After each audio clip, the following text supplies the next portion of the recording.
다 함께 사도신경으로 우리의 신앙을 고백하겠습니다. 나는 전능하신 아버지 하나님 천지의 창조주를 믿습니다.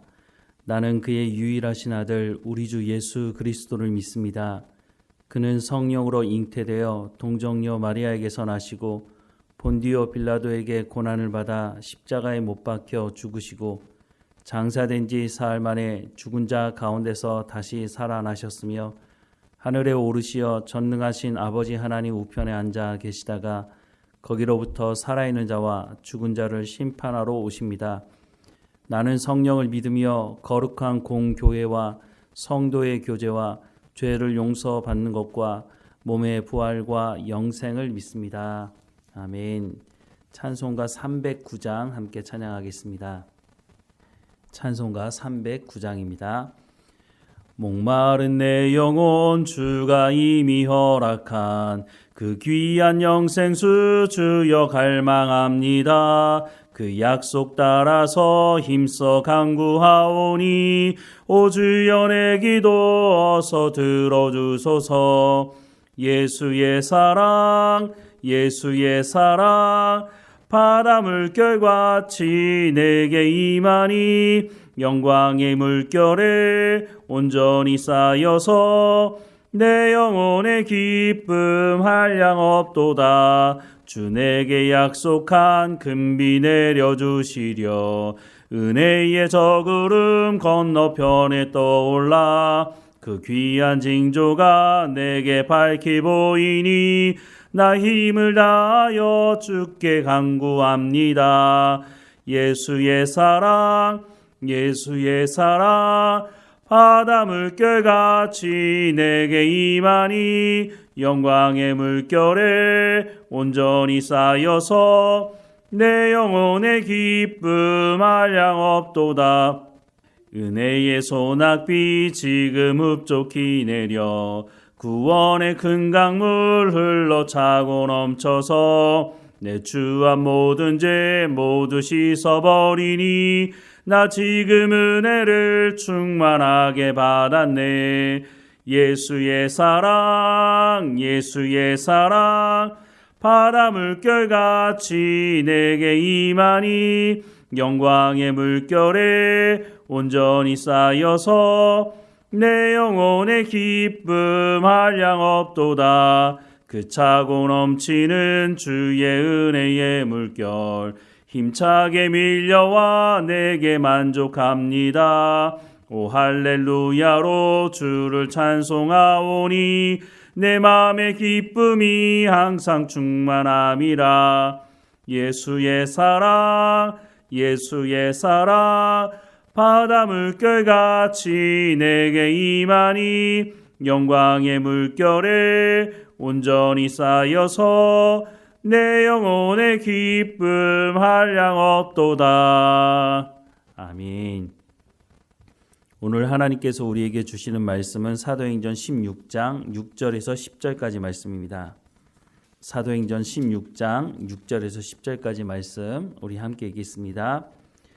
성령이 아시아에서 말씀을 전하지 못하게 하시거늘 그들이 부르기아와 갈라디아 땅으로 다녀가 무시아 앞에 이르러 비두니아로 가고자 했으되 예수의 영이 허락하지 아니하시는지라 무시아를 지나 드로아로 내려갔는데 밤에 환상이 바울에게 보이니 마게도냐 사람 하나가 서서 그에게 청하여 이르되 마게도냐로 건너와서 우리를 도우라 하거늘 바울이 그 환상을 보았을 때 우리가 곧 마게도냐로 떠나기를 힘쓰니 이는 하나님이 저 사람들에게 복음을 전하라고 우리를 부르신 줄 인정함이로라. 아멘. 믿음과 신념의 차이를 아십니까? 믿음은 하나님께서 말씀하시는 그 말씀을 우리가 받아들이고 믿는 것을 말하는 것이고 신념은 내가 믿고 싶은 것을 믿는 것을 신념이라고 말합니다. 바울이 예수 믿는 사람들을 잡아들일 때 바울은 자신이 믿음이 좋은 사람이라고 생각을 했습니다. 그러니까 이런 일을 했었겠죠. 하지만 그때 바울은 자신의 의지와 자신의 신념을 믿음이라고 착각했습니다. 스데반이 돌에 맞아 죽을 때에 스데반은 돌에 맞아 죽어도 된다고 하는 증인을 섰던 것도 바로 이런 신념을 기반으로 하고 있는 바울의 모습이었습니다. 그 이후로 바울은 더 적극적으로 예수 믿는 사람들을 잡아들이는데 앞장을 섰습니다.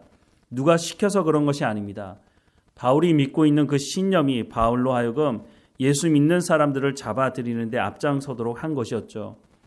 사도행전 9장 1절과 2절 말씀에 보면 사울이 주의 제자들에 대하여 여전히 위협과 살기가 등등하여 대제사장에게 가서 다메섹 여러 회당에 가져갈 공문을 청하니 이는 만일 그 도를 따르는 사람을 만나면 남녀를 막론하고 결박하여 예루살렘으로 잡아오려 함이라 라고 말씀을 하고 있습니다. 바울이 공식 문서까지 받아서 예수 믿는 사람들을 잡아들이기 시작했다는 것입니다. 즉 공권력을 사용해서 예수 믿는 사람들을 잡아들이게 되었다고 하는 것이죠. 그때만 하더라도 바울은 예수가 이단의 괴수라고 생각을 했습니다. 무엇보다 바울은 율법을 철저하게 믿는 사람이었고 율법이 자신을 구원해 줄 거라고 믿었던 사람이었다고 하는 것입니다. 그런데 이 이후에 바울이 예수님을 만나고 나서 생각이 바뀌는데요. 갈라디아서 3장 21절부터 29절 말씀에 보면 그러면 율법이 하나님의 약속들과 반대되는 것이냐? 결코 그럴 수 없느니라. 만일 능히 살게 하는 율법을 주셨더라면 의가 반드시 율법으로 말미암았으리라 라고 말씀하고 있습니다. 여기 보면 바울이 예수님 믿기 전에 어떤 생각을 했느냐?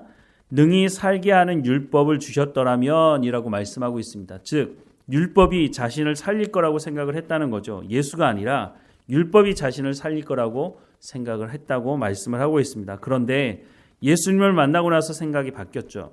22절 말씀에 그러나 성경이 모든 것을 죄 아래에 가두었으니 이는 예수 그리스도를 믿음으로 말미암는 약속을 믿는 자들에게 주려 함이라.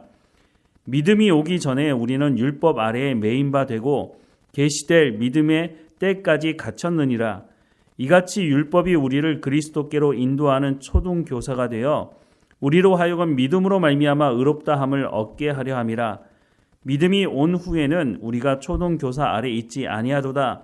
너희가 다 믿음으로 말미암아 그리스도 예수 안에서 하나님의 아들이 되었으니 누구든지 그리스도와 합하기 위하여 세례를 받는 자는 그리스도로 옷 입었느니라. 너희는 유대인이나 헬라인이나 종이나 자유인이나 남자나 여자나 다 그리스도 예수 안에서 하나이니라. 너희가 그리스도의 것이면 곧 아브라함의 자손이요 약속대로 유업을 이을 자니라 라고 말씀을 하고 있습니다.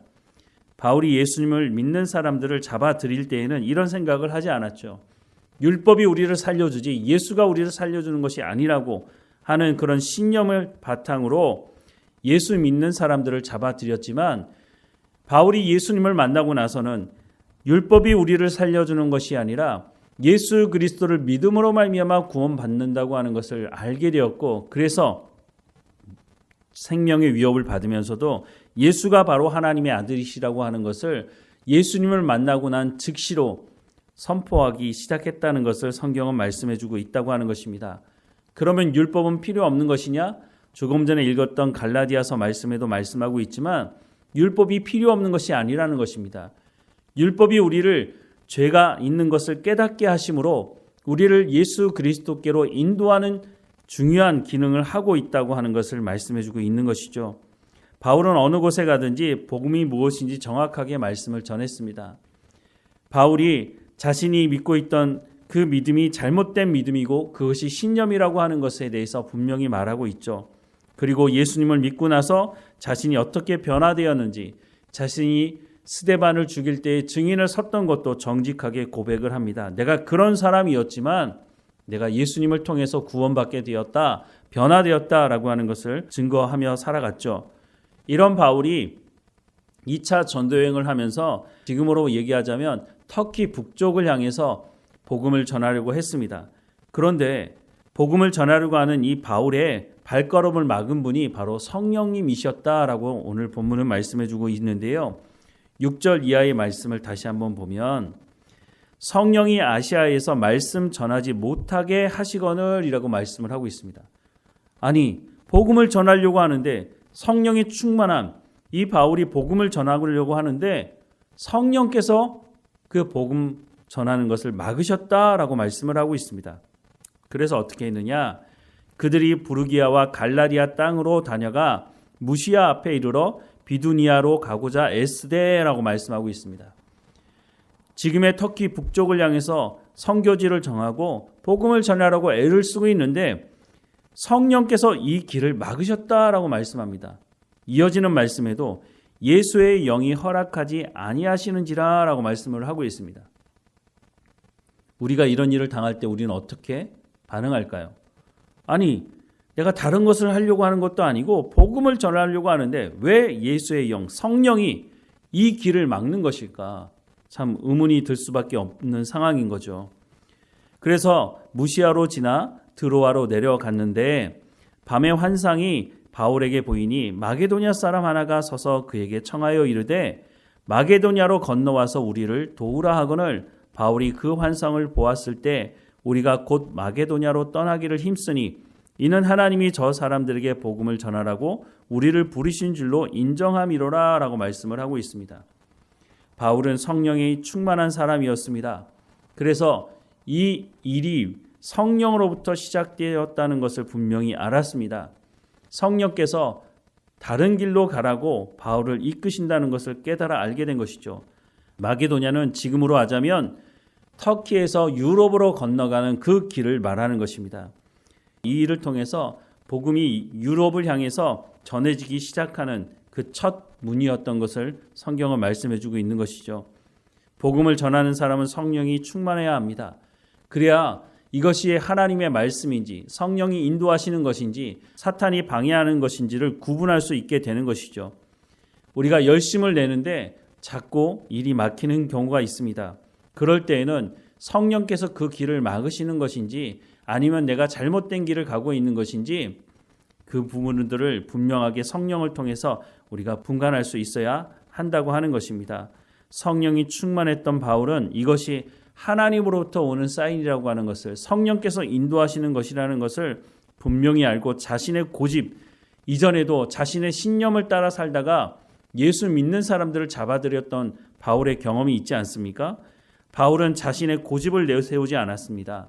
바울은 성령이 인도하심을 알고 그 성령의 인도하심을 따라서 마게도냐로 건너가고 유럽 쪽으로 복음을 전하게 된 것을 오늘 본문은 말씀해주고 있다고 하는 것입니다. 우리가 성령이 충만할 때에 하나님께서 말씀하시는 그 말씀이 우리 가운데 진정한 은혜라고 하는 것을 깨달아 알 수 있게 되는 것이죠. 그래서 오늘도 하나님 앞에 나가서 우리가 성령의 충만함을 위해서 기도해야 하는 것입니다. 무엇이 은혜인 줄 우리가 어떻게 알겠습니까? 하나님께서 아무리 말씀하셔도 우리가 그것이 은혜라고 하는 것을 깨닫지 못한다면 그냥 한 귀로 듣고 한 귀로 흘리게 되겠죠. 우리가 성령에 충만할 때에 그것이 하나님의 은혜라고 하는 것을 깨달아 알게 된다고 하는 것입니다. 그래서 오늘도 하나님 앞에 기도하며 하나님 내 가운데 성령의 충만함을 허락해 주시옵소서. 그 성령을 통해서 하나님의 말씀을 깨달아 알게 하시고 그 말씀이 내 삶의 현장에서 열매 맺어가는 성령의 열매가 될 수 있도록 인도해 달라고 기도하며 하나님께 나가야 할 것입니다. 성령이 충만한 가운데 있어야 하나님의 말씀을 분간할 수 있습니다. 하나님의 말씀대로 순종할 때에 우리가 성령의 열매를 맺을 수 있다고 성경은 말씀해주고 있다고 하는 것입니다. 내가 믿고 싶은 것을 믿는 것이 아니라 성경이 말씀해주는 하나님의 말씀을 깨달아 알 수 있도록 성령의 충만한 가운데 우리가 살아가기를 주님의 이름으로 축원합니다. 기도하겠습니다. 사랑하는 하나님, 우리 가운데 날마다 성령의 충만함을 통해서 하나님의 말씀을 깨달아 알게 하시고 우리의 삶의 현장에서 성령의 열매가 맺어질 수 있도록 우리의 삶을 주관하시고 인도해 주옵소서.